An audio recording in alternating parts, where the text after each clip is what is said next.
Richard, you and I have similar jobs in systems of community and technical colleges that have both proven to be very hospitable to open education resources. What is it about Virginia that makes it work at the system level?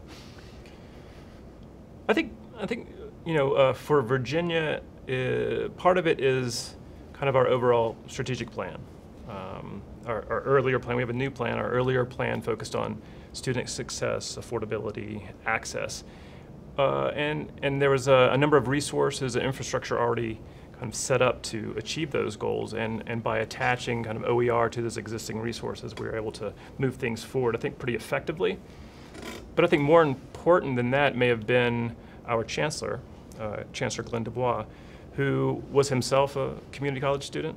He was raised by a single mother, and he tells the story about his enrolling in community college and being very excited about it. And they had to save up their money for college, and he got there and he got the bill for the textbooks, and they didn't have that money. They just had enough money for tuition, so he had to delay his entry into community college, and I think that gives the I think it makes Virginia's community colleges gives it emotional foundations for him to kind of lead this effort and speak authentically about it. So what about Washington State? You guys have been very successful with open educational resources. Is it similar or different?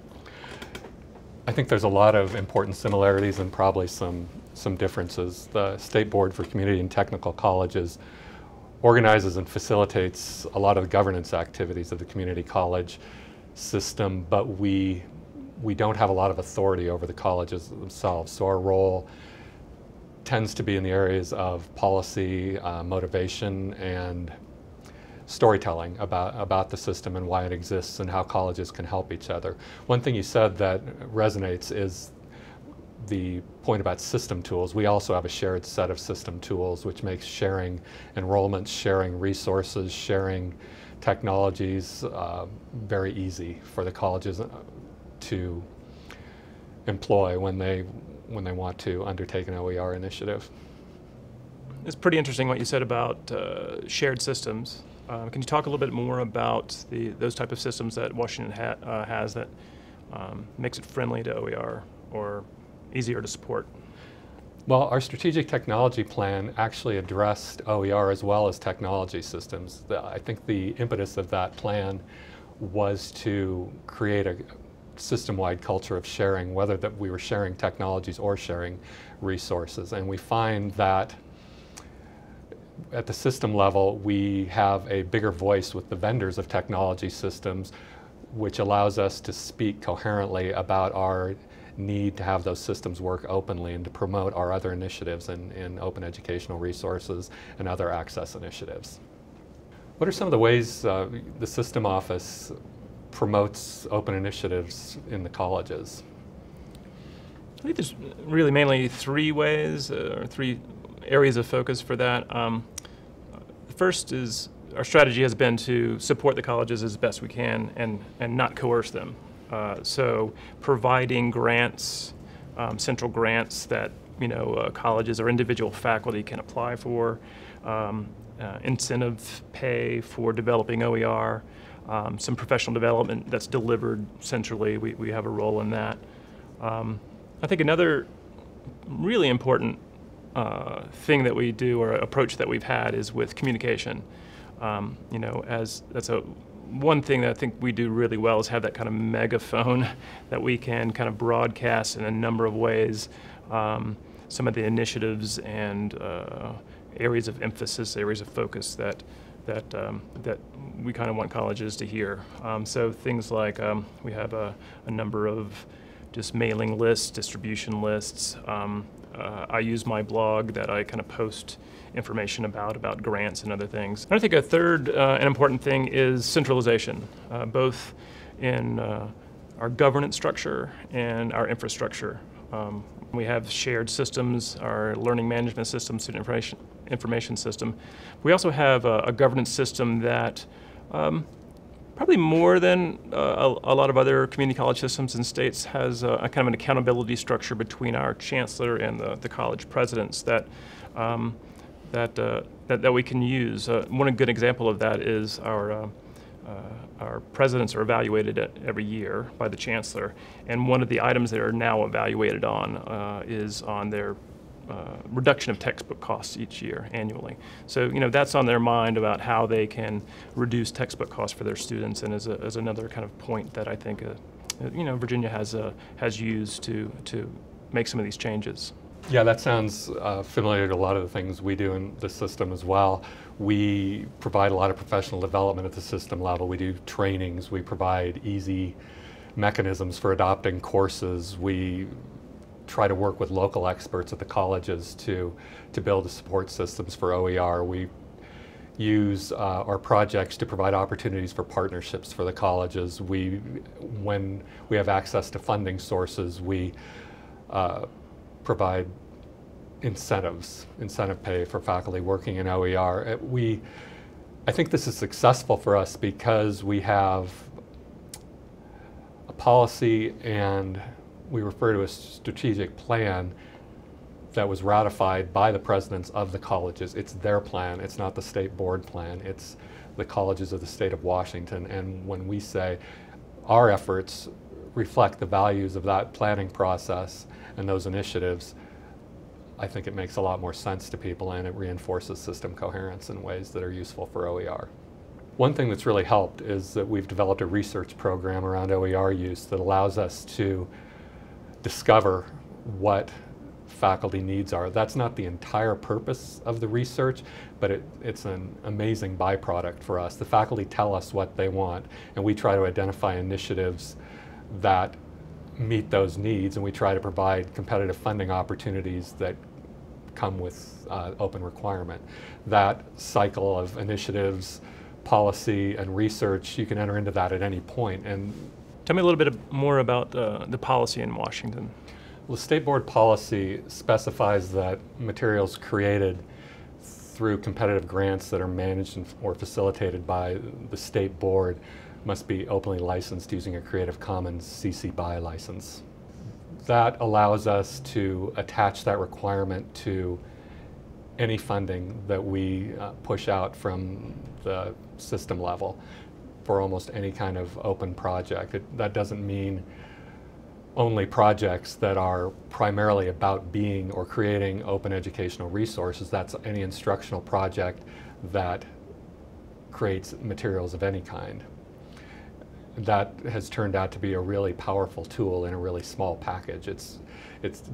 If you read the policy, it doesn't appear to be that onerous or that big a deal, but it turns out to be a very good lever for innovation and a very good way to incent the colleges to participate in system-wide initiatives.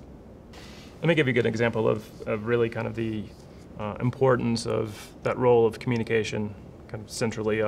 Every year, our Chancellor holds an annual retreat called the Chancellor's Annual Retreat, and that's where he pitches out his big ideas for the year, kind of larger strategic vision. And maybe the first year I was at the BCCS in 2012, OER was a topic that he wanted presented on this panel. So I put together a panel that included some kind of notable OER advocates. And in the audience was Daniel DeMart from Tidewater Community College. And during this panel, it was one of the OER experts mentioned that no one had created a fully OER degree. And Daniel DeMart heard that and left that day committed to creating the first all OER degree, which became the Z degree. Fast forward a couple of years, and now that Z degree model is something that we're using in Virginia to help scale OER across our 23 community colleges. Richard, how would you characterize the differences between the initiatives you support from the system office now as opposed to the ones you supported 3 or 4 years ago? I think the difference is in kind of the level of scale. So 3 or 4 years ago, it was about kind of pilot projects around open educational resources that started with primarily textbook replacement. So, incentivizing faculty to replace their current textbooks with OER. And I think that has grown. I think those have grown to us really wondering, well, how can we take the successes that we've had with our OER projects, with Tidewater's Z-Degree, and scale that at a statewide or system level so that we can have a larger impact on our students and on our outcomes. And I think part of that is, part of the requirements of that scale is kind of institutionalization. How can these OER projects become part of what we do, kind of baked into the way we do things so that it has a long-term sustainability. Have you had a similar experience in Washington? I would say that we started with high-profile projects, then took a step back. And the result of that step back is to initiate a research program that goes to the faculty, asks them what their needs are, asks them what their interests are around OER, and then we respond as a system with smaller scale initiatives that support those interests and needs. So we aren't necessarily looking as a system to scale OER on the campuses. We're looking for the institutions to do that on their own. We provide training courses that teach faculty how to use OER from the ground up. We've created Open Washington website, which is an OER network where people from the system can interact about their different projects and initiatives in OER. I think we're doing smaller scale things that have significant effect, but we are in a period where we're waiting and seeing what the next big initiative is. What are your plans for keeping the momentum around OER moving forward in Virginia over the next 1 to 5 years?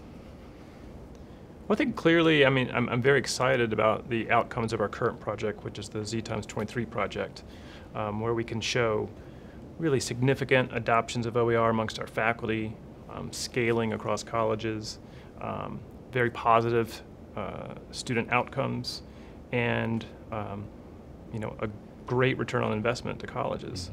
But what I think is going to be really important is kind of what's bubbling up at the federal level with, similar to the TACT grants, with federal dollars being contingent upon openly licensing deliverables for grants. I think if there's kind of funding dollars at stake, it will help us from the policy level to really look at our successes with the OER, kind of build on it and codify it for the near future at least. Yeah, that's a great point. I think our goals are similar. We're approaching it from the point of view of a need to expand our existing policy. We feel like OER is normal enough in our system now that enough faculty have heard about it and use it, that what they're asking of us is that we expand the policy framework in the institutions to support their usage of it. From the point of view of an individual faculty, that's great for them. They get better human resources policies, they get better promotion and tenure policies. We're developing language around sharing of intellectual property ownership between faculty and the colleges that they work at. So that benefits them directly, and I feel that makes them able to better concentrate on the pedagogy and the things that they can control. I think they often feel they can't control policy. From the system level, expanding the framework benefits us because it makes our system, again, in a way I think is similar to what you were talking about, attractive to federal projects, attractive to funders. It creates an infrastructure at the institutional level that allows our colleges to take advantage of these open initiatives that seem to be increasing in both number and scope.